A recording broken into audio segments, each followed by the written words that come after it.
자, 오늘 말씀의 제목은 내가 가는 길을 그가 아시나니 라는 제목입니다. 지난주 중에 우리 목사님들과 함께 영상으로 회의를 할 시간이 있었습니다. 많은 분들이기 때문에 영상으로 회의를 하는 중에 한 진행자가 우리 목사님들한테 여쭤봤습니다.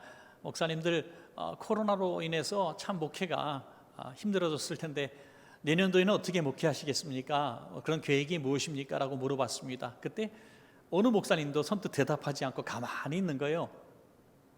그러다가 한 목사님이 대답하셨는데 우리 모두의 마음을 그대로 대변해 주는 답변이었습니다.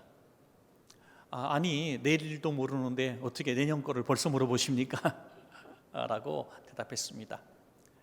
왜 그런 대답을 했냐면 바로 그 직전에 4단계 비대면 2주 연장 이런 소식을 우리가 모두 들었기 때문이죠. 마음이 착잡한 가운데 영상회의를 하고 있었습니다. 정말 우리는 2주면 끝날 줄 알았던 우리 영상예배가 또 2주 더 연장되었고 또 이후에 얼마나 더 여러 차례 반복되어질지도 우리는 알지 못합니다. 여러분, 꼭 코로나뿐이겠습니까? 우리 인생길에 우리는 내일을 알 수 없는 수많은 일들을 앞으로도 만나게 될 겁니다. 그러나 오늘 말씀의 제목처럼 우리는 너무나 두려워할 필요가 없는 것은 내가 가는 그 길을, 내 인생길을 나도 모르고 그 누구도 모르지만 그가 아시나니, 예수님이 우리의 인생길을 아시고 함께 하신다는 사실이 얼마나 큰 위로가 되는지 모르겠습니다. 여러분 모두가 어떠한 앞에 예측할 수 없는 일이 주어진다 할지라도 당황하거나 두려워할 필요가 없는 것은 나의 가는 길을 나도 모르지만 우리 하나님이 아시고 동행하고 계심을 믿으시기 바랍니다. 여러분, 오늘 함께 읽으신 본문은 욥과 엘리바스의 대화 중에서 욥이 엘리바스에게 한 대답 중에 일부입니다. 여러분, 욥이 동방의 의인이고 큰 거부로 살 때에 많은 친구들이 있었고 그를 사랑하는 많은 주변의 인물들이 있었지만은 그가 모든 것을 잃어버렸을 때에 오히려 욥을 비난하고 정죄하는 사람들로 가득하게 되는 것을 보게 되죠.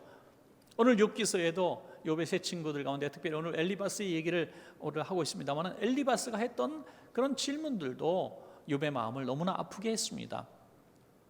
욥이 왜 그런 고통에 처하게 되었습니까? 여러분, 우리가 아시는 대로 욥이 어느 날 갑자기 사단의 맹공격에 의해서 모든 것들을 잃어버리는 과정을 우리는 성경을 통해서 잘 보았습니다. 여러분, 어느 날 갑자기 평안한 어느 날 전혀 예기치 못한 사건이 벌어지죠. 한 종이 헐레벌떡 뛰어 들어오더니 얘기합니다. 주인님, 스바 사람들이 칼을 들고 나타나가지고 주인님의 소와 나귀들을 다 끌고 가는데 종들이 말리니 종들을 다 죽였습니다. 저만 간신히 살아가지고 주인님 앞에 와서 보고합니다. 이때만 해도 욥의 마음에는 그다지 엄청난 두려움은 없었을 겁니다. 왜냐하면 욥에게는 또 다른 재산들이 있었기 때문이죠. 소와 낙이 큰 재산이긴 하지만은 욥은 여느 부자들처럼 소위 그 분산 투자를 잘하는 사람이었어요. 야곱도 그런 지혜를 바라지 않습니까? 그래서 욥의 큰 재산은 세 군데로 나눠서 그 짐승의 가축의 종류별로 분산 투자를 해놨습니다. 그래서 한쪽에 공격을 당해도 두 군데가 더 남아있기 때문에 여전히 거부였습니다. 그런데 조금 있다가 또 한 종이 뛰어들어옵니다. 주인이 큰일 났습니다. 우리는 양떼를 지키는 목동들인데 하늘에서 불이 떨어져서 주인님의 종들과 양들을 다 불살라버렸습니다. 양떼가 사라졌습니다. 3분의 2가 사라졌어요. 그것뿐입니까? 좀 있다가 또 한 종이 뛰어들어오더니 간신히 숨을 헐떡이며 얘기합니다. 주인님, 갈대아 사람들이 와서 주인님의 약대들을 다 끌고 갈 때 막고 있는 종들을 다 칼로 죽였습니다. 여러분, 끔찍하지 않습니까? 스밧 사람들이 소와 나귀들을 다 끌고 가고 불에 떨어져서 양들을 다 불살라 죽이고 갈대아 사람들이 와서 약대들을 다 훔쳐갔습니다. 이제 욥에게 남은 재산은 아무것도 없습니다. 여러분, 평생을 모은 재산, 부동산이든지 저축이든지 어떤 증권이든지 어떤 여러분 숨겨놓은 재산들이 있다고 합시다. 그것이 단 하루 사이에 거짓말처럼 다 사라졌다고 합시다. 남의 얘기라 실감이 나지 않죠, 여러분? 여러분들의 모든 재산이 하루아침에 다 사라졌어요. 그때 욥의 마음이 어떨까요? 거기다가 또 한 종이 보고합니다. 주인님의 10 자녀가 맏형의 집에서 모여서 연회를 베푸는데 태풍이 불어 집이 무너져 다 죽고 말았습니다. 10 자녀가 다 죽어요. 하나도 남김없이 죽었어요. 야, 한 사람이라도 산 사람 없냐? 아니, 한 사람도 살지 못했습니다. 너무나 괴로워 몸부림치는 그에게 피부병까지 들게 되어서 너무나 가려우니까 불이 피어놓은 재의 몸을 뒹굽니다. 그것도 부족해서 깨어진 조각으로, 기와 조각으로 몸을 굽어 온몸이 피투성이가 됩니다. 그런 꼴을 보고 있자니 아내가 너무나 안심해서 하나님을 저주하고 죽으라고 손가락질하면서 떠나버립니다. 자기의 제일 친했던 친구라고 생각했던 세 친구가 찾아오죠. 엘리바스와 소발과 빌닷이라고 하는 세 친구가 찾아오죠. 세 친구가 찾아와서 했던 그들의 얘기를 다 종합해 보면 복잡하지만 결국 이런 얘기입니다. 욥, 너 선한 줄 알았더니, 너 의인인 줄 알았더니 아닌 것 같대. 어떻게 하나님이 죄 없는 사람을 벌하시겠나? 당신이 당하는 벌을 보니까 죄의 크기가 굉장히 큰 것 같네. 회개하게. 아니, 빌닷이라고 하는 사람은요, 아예 죄인 취급해서 말도 섞기를 꺼려하고, 소발이라고 하는 사람은 좀 더 가슴 아픈 얘기를 하죠. 자네가 당하는 이 진노의 수준을 보니 엄청난 죄를 진 것 같은데 하나님이 그래도 살살 하시는 것 같네. 자네가 진 죄에 비하면 받는 벌이 좀 약한 것 같네. 이렇게까지 얘기하는 거예요. 여러분, 얼마나 욥이 마음이 아프고 마음 둘 곳이 없었겠습니까? 우리 인생길에 이런 세 가지 삼중구가 왔다고 합시다. 모든 재산을 잃어버리는 물질적 손실, 그리고 자녀들이 다 죽는 이 마음의 고통, 정신적 고통, 그리고 자기의 육체에 다가온 이 엄청난 질병의 고통, 이 세 가지가 다 온 거예요. 사랑하는 우리 원천가족 여러분, 우리의 인생길에서도 예기치 못한 어느 날 다가오는 고난이 있을 수 있겠지만 욥과 같이 이 모든 것을 잃어버리고 당하는 고난, 당하는 분들은 그렇게 많지 않을 것 같습니다. 그러나 이 세 가지 고통 중에 물질적이든 정신적이든 육체적이든 당하는 고난 중에 어느 하나라도 당하고 있다면 여러분 낙심하지 마시기 바랍니다. 욥은 이 세 가지 고통을 다 이겨냈습니다. 다 극복했습니다. 그 비결을 저와 여러분들에게 오늘 가르쳐주고 있습니다. 욥이 바라본 것은 잃어버린 물질도 아니고 친구들의 조롱도 아니고 자기 몸의 병약도 아니었습니다. 그가 바라본 것은 나의 가는 길을 아무도 모르지만, 나도 모르지만 하나님은 아십니다. 이 믿음이 있었기 때문에 견딜 수 있었습니다. 여러분, 하나님은 오늘 저와 여러분을 다 보고 알고 계십니다. 그 믿음으로 오늘 말씀을 통해 힘을 얻으시고 여러분들 욥과 같이 승리하시기를 주의 이름으로 축복합니다. 자, 그래서 첫 번째 우리가 생각할 것은 하나님은 내가 가는 길을 알고 계십니다 하는 것이죠. 알고 계신다. 하나님은 지금 내 가는 길을 알고 계시고 내 고통을 알고 계신다. 이것이 우리에게 얼마나 큰 위로가 되는지 모릅니다. 어떤 큰 어려움을 당할 때에 우리는 우리의 믿음대로 표출하게 되는데요. 제가 오래전에 경험했던 한 성도님은 정말 그 고난이 너무 크니까 하나님 안 계신 것 같습니다 라고 하늘을 향해 얘기하는 그런 모습을 봤어요. 하나님 정말 안 계신, 목사 앞에서도 그런 얘기를 할 정도로 하나님 안 계신 것 같아요. 왜? 너무나 많이 부르짖어도 하나님 안 계시기 때문에 내가 이렇게 계속 고난을 당한다 이렇게 생각하는 거야. 기도도 해보고 예배도 드려보고 아니 금식도 해봤는데 왜 응답조차 없냐 이거죠. 너무나 큰 고통이 있을 거예요. 침묵하시는 하나님. 여러분, 욥도 기도했습니다. 자, 욥은 오늘 이 기도의 내용을 우리 한번 볼까요? 욥기 23장 10절을 먼저 보실까요? 욥기 23장 10절. 그러나 내가 가는 길을 그가 아시나니 그가 나를 단련하신 후에는 내가 순금같이 되어 나오리라. 아멘. 욥은 부정적인 기도하지 않습니다.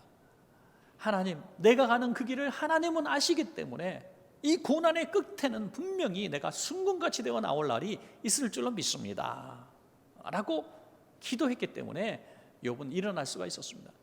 그러나 한편 하나님 안 계신 것 같아요 얘기하는 그런 시간들이 욥에게 왜 없었겠어요? 여러분, 우리가 어떤 문제를 탁 만났을 때 그래도 내가 믿는 사람이야, 목사님 걱정하지 마세요, 저 믿음으로 이겨낼 겁니다, 저 기도하고 있습니다, 구역 식구들도 기도해주고 성도님들이 같이 중보기도 해줍니다. 그렇게 시간이 지나면서 우리의 믿음이 점점 자라납니까? 많은 경우에는 점점 시간이 갈수록 믿음이 연약해지더라고요.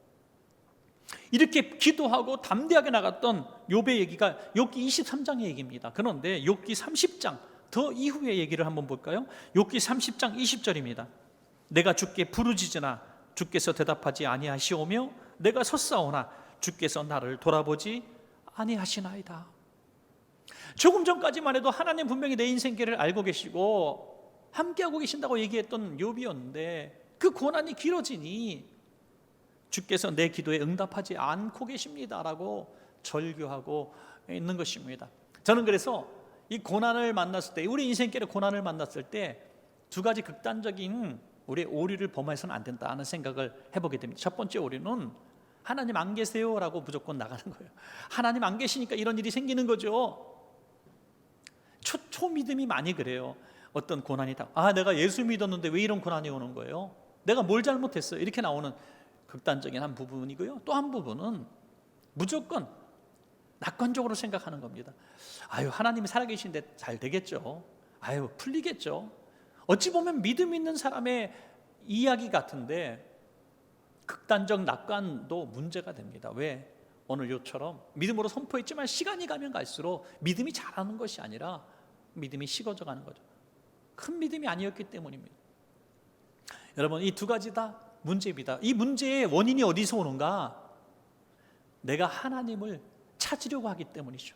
내 시간 계획표에 하나님의 시간을 맞추려고 하기 때문입니다. 여러분, 이것이 큰 문제였다는 거예요. 여러분, 우리 인생길에서 수만 가지 고비를 만날 때마다 꼭 우리가 생각하십시오. 나의 시간표와 하나님의 시간표는 다르다는 것이죠. 한 예를 들어볼게요.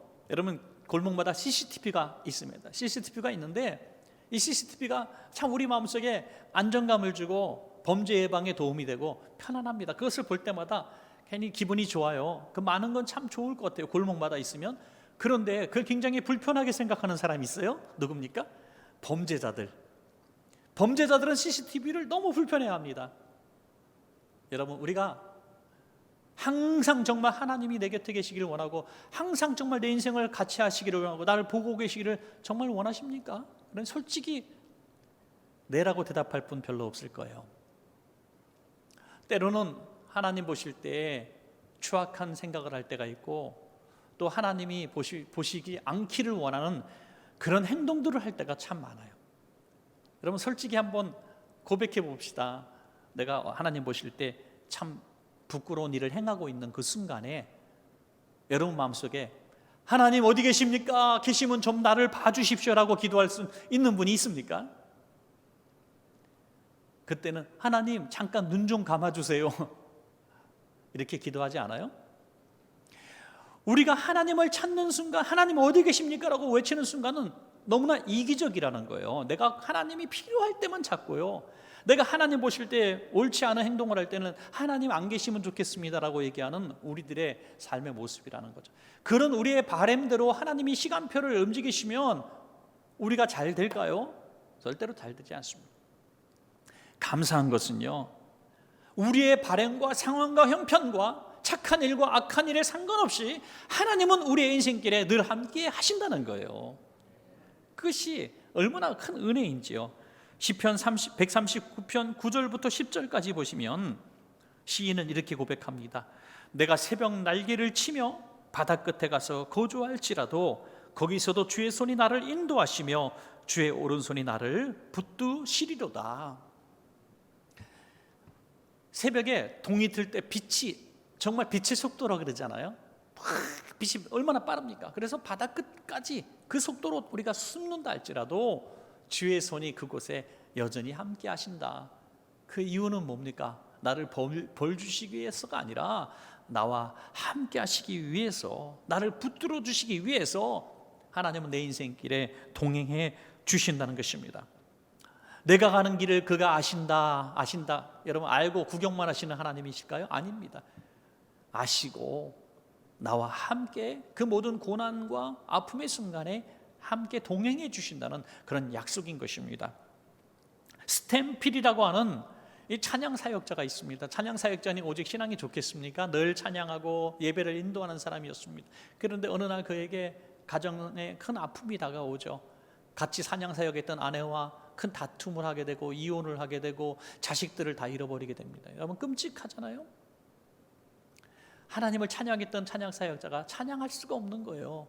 너무나 영적 암흑기에 빠져 있을 때에 내 인생이 왜 이렇게 됐지라고 절망하고 있을 때에 자기의 인생길에 함께 하시는 하나님을 욥처럼 발견하게 돼요. 그가 쓴 찬양이 내일 일은 난 몰라요라는 찬양이죠. 너무나 아름다운 찬양입니다. 그 찬양 가사를 우리 3절만 그 원문 그대로 해석한 것을 제가 한번 읽어드리겠습니다. 나는 내일에 대해서 알지 못합니다. 내일이 나에게 가난을 가져다 줄 수도 있습니다. 그러나 참새를 먹이시는 그분이 내 곁에 서 계십니다. 내 몫이 되는 이 길, 불, 홍수를 통과한다 해도 그분의 임재가 내 앞에 있고, 그리고 나는 그분의 피로 다 덮여 있습니다.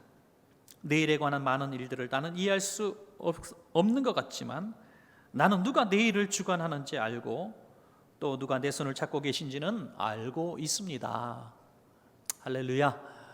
여러분, 이 믿음이죠. 하나님이 지금 여러분들이 가는 길을 어디쯤 서 있는지 알고 계십니다. 그 사실을 믿고 안심하고 주님 손 붙드시기 바랍니다. 자, 두 번째로, 하나님은 내가 가는 길에서 나를 단련하십니다. 여러분, 우리는 우리의 인생길에서 우리를 단련하는 거죠. 남의 인생길에서 우리가 단련받는 게 아닙니다. 사람마다 다 수준에 따라 다른 거예요. 김 집사님이 당하는 고난의 수준이 다르고, 박 권사님이 당하는 고난의 수준이 다르고, 이장님이 당하는 고난의 수준이 다른 거예요. 내 십자가의 무게도 다 다른 겁니다. 하나님은 나를 너무나 잘 아시기 때문에 나의 인생길에서 나를 단련시키기로 작정하신 것입니다. 그가 나를 단련하신 후에는 어떤 결과가 나올까요? 나는 순금같이 나온다 그랬어요.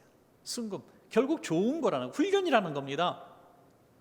우리의 인생길에서 당하는 고난, 하나님이 보고 계시고 알고 계시는데 왜 당하는가요?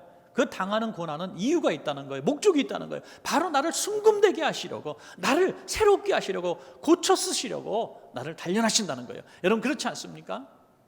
고난이 있기 때문에 우리가 새로워지는 거예요. 여러분, 욥은 죄 없이 당하는 고난 틀림없는 것 같아요.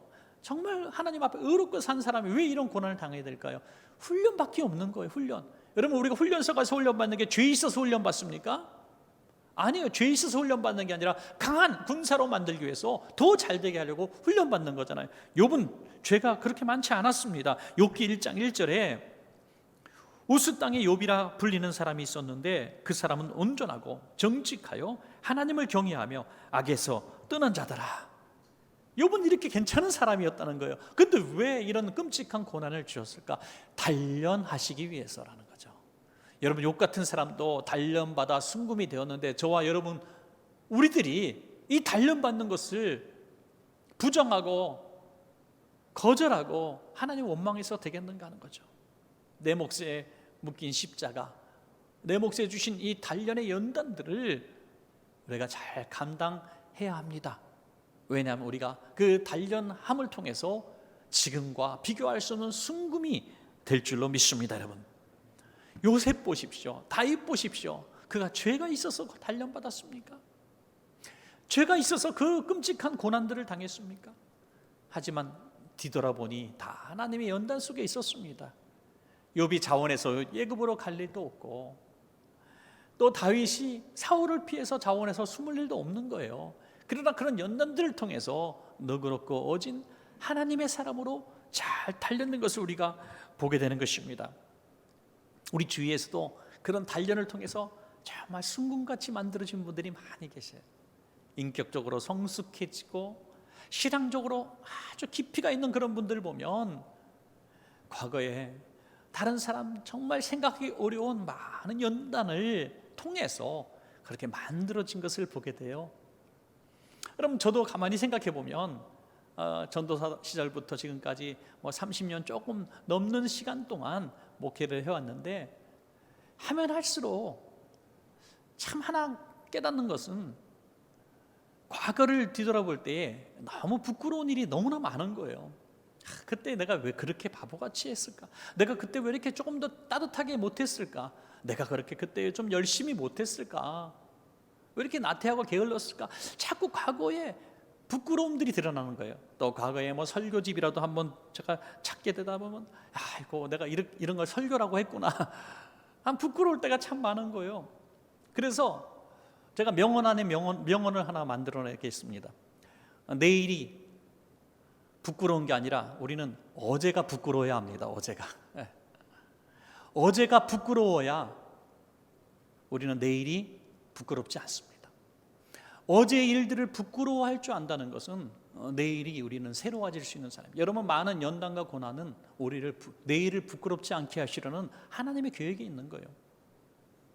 여러분, 저도 이런 것들을 깨닫는 순간이 언젠가 고난이죠. 어려움입니다.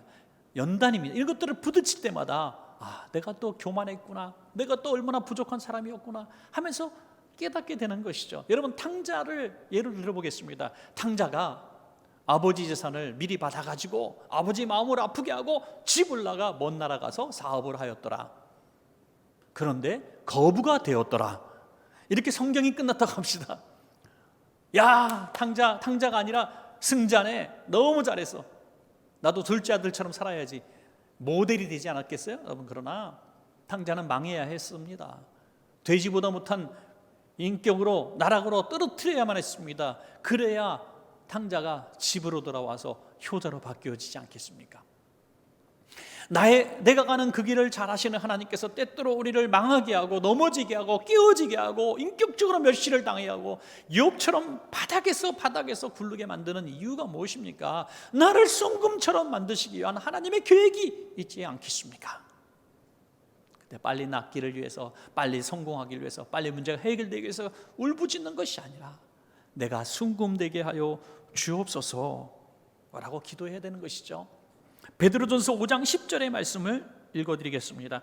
모든 은혜의 하나님 곧 그리스도 안에서 너희를 부르사 자기의 영원한 영광에 들어가게 하시니가 잠깐 고난을 당한 너희를 친히 온전하게 하시며, 여러분 잠깐 고난을 당한 너희를 이라고 했어요. 친히 온전하게 하시며 굳건하게 하시며 강하게 하시며 털을 견고하게 하시리라. 우리를 잠깐 고난을 당하게 하신 이유가 뭡니까? 결국 우리를 수리하고 보수하고 온전케 하시기 위함이라는 거죠. 여러분, 우리는 고난을 통해서 놀랍게 변화될 수 있습니다. 욥의 경우를 보고 우리의 경우를 봐도 마찬가지입니다. 여러분, 우리가 잘 될 때는 모든 사람이 우리 곁에 와서 우리를 잘했다고 칭찬하고 우리를 사랑합니다. 그런데 우리가 망하고 깨어지고 병들면 세상 사람들은 너 때문이야, 너가 잘못했기 때문이야, 모든 책임을 우리에게 돌리며 우리를 떠나버립니다. 이게 세상입니다. 그런데 예수님은 어떤 분이십니까? 내가 모든 것이 잘 된 것 같은 그 순간에 주님은 보이지 않아요. 그래서 주님은 그 주님의 모습을 보여주시기 위해서 그것들을 잃어버리게 만드시고 허락하십니다. 그 순간에, 잃어버린 모든 순간에 우리는 울부짖고 하나님을 찾을 때 하나님이 여지없이 우리에게 나타나셔서 우리를 위로하신다는 거예요. 그리고 우리를 새롭게 하신다는 것입니다. 이것이 단련입니다. 여러분, 이 단련을 통해서 우리는 늘 새로워질 수 있고 수리되고 보수되고 온전한 신앙인으로 오늘도 조물락조물락하고 만들어져 간다는 거예요. 여러분이 인생길에 병들었을 때, 재난을 만났을 때 우리는 버림받은 것을 느끼는 것이 아니라 더 하나님이 나와 함께 하시고 내가 가는 그 길에 동행해 계심을 우리가 느끼는 복된 시간이 될 줄로 믿습니다, 여러분. 자, 마지막 세 번째는요, 하나님은 내가 가는 길을 바른 길로 인도하십니다. 이런 바른 길로 간다는 게 너무 중요해요. 시편 1편에 있는 말씀처럼 우리는 죄인의 길에 서서는 안 돼요. 우리는 바른 길로 가야 되는 거죠. 우리 자녀들이 어릴 때부터 못된 친구와 사귀고 못된 것만 배워가지고 와서 못된 말을 하고 그럴 때, 아이고 이제 배울 때 다 배워야 돼, 나쁜 것도 배우고 좋은 것도 배워야 돼, 이런 부모가 있으면 옆집 사람도 아닐 거예요. 그거는요, 그건 옳은 부모가 아니죠. 바른 길로 인도하기 위해서 그를 훈계하고 가르치고 매일까지 들어야 하는 거 아니겠습니까? 여러분, 우리가 그리스도인인데 천국까지 똑바로 걸어가야 되는데 자꾸 곁길로 가고 방황하는 길로 가고 망하는 길로 가고 마귀가 이끄는 길로 가는데 하나님이 어떻게 가만두시겠습니까? 그래서 하나님은 때로는 우리의 가는 길에 고난과 시련과 아픔을 통해서 우리를 바른 길로 다시 잡아주시는 것입니다. 여러분, 전도서 7장 14절은 참 유익한 구절이라고 볼 수 있는데요, 형통한 날에는 기뻐하고 곤고한 날에는 되돌아보아라. 이 두 가지를 하나님이 병행하게 하사 사람이 그의 장래일을 등이 행하려 알지 못하게 하셨느니라. 여러분, 형통과 곤고를 병행하게 하신다는 거예요. 좋은 일이 있고 슬픈 일이 있고 잘 되는 일이 있고 안 되는 일이 있고, 건강하기도 하고 아프기도 하고 돈도 벌기도 하고 망하기도 하고 인기도 얻기도 하고 조롱당하기도 하고. 여러분, 우리 인생길을 한번 뒤돌아보시면 이 두 가지가 계속 있지 않았어요? 어느 날 웃기도 하고 어떤 날은 울기도 하고 어떤 날은 너무 행복하기도 하고 어떤 너무나 슬퍼서 비참해서 죽고 싶기도 하고. 이렇게 우리 인생길에 참 굴곡이 많은 이유를, 항상 평안하지 않고 항상 행복하지 않은 이유를 오늘 분명히 말씀하세요. 그것은 내 인생길에 내일이 어떠한지 너가 모르게 하기 위함이라는 거죠. 여러분, 저는 그래서 이 구절을 통해서 하나 힌트를 얻게 되는데요, 아무리 과학이 발달해도요 절대로 1분 후를 예측할 수 있는 기계는 나오지 않을 거예요. 아무리 문명이 발달하고 과학이 발달해도 1초 후를 예측할 수 있는 어떤 장비나 과학의 기술이 절대 가지 않아요. 지금도 날 기후도 잘 못 맞히잖아요. 전문가들이란 전문가들 다 나와야 되게도 이 코로나, 전 세계 과학자, 의학자 다 해도 이 코로나 하나 정말 2년 동안 끌려다니고 있잖아요. 수많은 불친안치의 질병들이 아직도 얼마나 많습니까? 하나님이 다 허락하지 않아요. 왜? 우리 인생길을 우리 마음대로 예측할 수 없게 하신 것이 하나님의 뜻입니다. 왜요? 하나님 의지하라고 말이죠. 하나님 의지하라고. 여러분, 하나님을 의지한다는 게 얼마나 귀한 일인지 몰라요. 깜깜한 밤에 어떤 목적지를 향해서 가는데 내가 믿을 만한 사람이 운전대를 잡았습니다. 그 사람은 이 길을 잘 아는 길이고 길도 너무 잘 알아요. 근데 어느 날 길을 밤에 저를 태워다 주는데 평소에 가던 길이 아니라 막 처음 가보는 골목길로 막 으슥한 길로 막 가는 거예요. 그때 어떻게 생각합니까? 불안합니까? 아니에요. 역시 길을 잘하네. 야, 골목길까지 다 잘하네. 더 안심하게 되는 거예요. 그런데 처음 보는 사람 차를 탔어요. 길 가다가 차를 세워서 차를 탔는데 이 차가 평소에 가는 길이 아닌 으슥한 골목길로 막 가는 거예요. 길을 잘 알아서 일로 가나 보다 이렇게 생각할까요? 아니, 불안한 거예요. 야, 이거 불안하다, 이거 나쁜 사람인가 보다, 이거 중간에 문 열고 뛰어내려야 되지, 부들부들 떨지 않겠어요? 여러분, 우리 인생길에 하나님이 누구십니까? 나를 위해 예수님을 십자가에 내어놓으신 사랑의 하나님, 그 하나님이 운전대를 잡고 계신다는 거예요. 내 인생의 길에 운전대를 잡고 계신다는 거예요. 내가 가는 길을 그가 아시고 인도하고 계신다는 거예요. 믿으시기 바랍니다. 두려워하지 말라는 거예요. 내 인생의 끝에 종착역은 하나님 나라가 예비되어 있는 줄로 믿습니다. 여러분, 전투기 조종사였던 레니어 목사님이란 분이 전투 중에 목숨을 건진 일화를 소개하면서 교관 덕분이라고 얘기합니다. 비행학교 시절에 교관이 아주 귀에 못이 박히도록 한 얘기가 있습니다. 어떤 상황이 벌어지면 너의 판단, 시선을 믿지 말고 계기를 믿어라, 계기판을 믿어라 그랬다는 거예요. 굉장히 좋은 교훈을 준 것이죠. 어느 날 전투를 하고 있을 때 실제 상황 가운데 이제 기지로 돌아가야 되는데 계기판이 기지와 정반대를 가리키고 있는 거예요. 분명히 자기 눈으로 바라보면 기지가 저기가 틀림없다는 거예요. 자기가 이 길을 너무 잘 알고 하늘을 바라봐도 분명히 거기가 기지라는 거예요. 근데 계기판은 정반대 방향을 가리고, 그 순간에 교관의 말대로 하기로 작정합니다. 그래, 눈 딱 깜짝. 그리고 계기판대로 갔더니 기지까지 무사히 도착했다는 거예요. 자기 판단을 믿으면 적진가 한가운데 가서 기름 떨어져 죽었을 거예요. 사랑하는 여러분, 예수님이 말씀하십니다. 내가 곧 길이요 진리요 생명이니 나로 말미암지 않고는 아버지께로 올 자가 없느니라. 예수님이 길입니다. 예. 그 예수님 붙들고 예수님이 내 길을 잘 알고 누구보다 나를 사랑하시는 분이 이리로 가자 저리로 가자 하실 때 아멘 하고 따르는 거예요. 그러니까 여러분, 나의 가는 그 길을 주님이 아신다는 것은 주님이 내 인생을 인도하고 계신다는 것이고 책임진다고 하는 것입니다. 바른 길로 가고 있다는 거예요. 여러분, 놀랍게도 욥기서 이 42장 가운데 마지막 한 장, 이 42장 한 장을 통해서 욥이 이런 가는 길에 주님이 동행하신 그 결과, 성공같이 나온 결과가 무엇이지 두 가지로 말씀하고 있는데, 첫 번째는 회개고 두 번째는 사랑과 용서였습니다. 여러분 볼까요? 욥기 42장 6절입니다.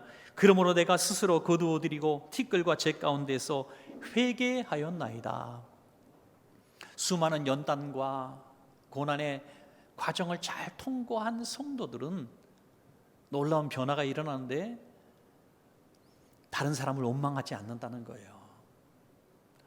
내가 누구 때문에 망했어, 내가 누구 때문에 팔자가 싸나워졌어, 내가 누구를 잘못 만나서 오늘 이 지경으로 살아, 후회하지 않는다는 거예요. 원망하지 않는다는 거예요. 마치 요셉처럼 형님들을 원망하지 않듯이 말이죠. 이 길로 보내신 분은 하나님이십니다라고 고백하듯이 자신을 바라보게 되는 거예요. 오늘 이 말씀을 듣고 있는 우리 원천가족 여러분, 내 인생길에 당하는 고난의 한복판에 있을 때 이게 누구 때문이라고 하나님은 듣지도 않으시고 누가 나를 이렇게 어렵게 만들고 계속 원망이 나오고 있는 분들은 연단이 더 길어질 수도 있습니다. 여러분 꼭 이 말씀 기억하시고 이 불같은 연단 잘 통과하셔서 욥과 같은 수준이 빨리 와야 돼요.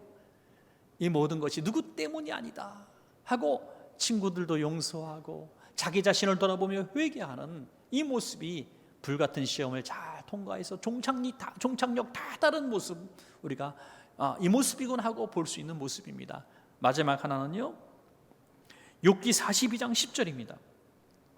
욥이 그의 친구들을 위하여 기도할 때 이제는 친구들을 위해서 기도까지 해줍니다. 여호와께서 욥의 곤경을 돌이키시고 여호와께서 욥에게 이전 모든 소유보다 갑절이나 주신지라. 아멘.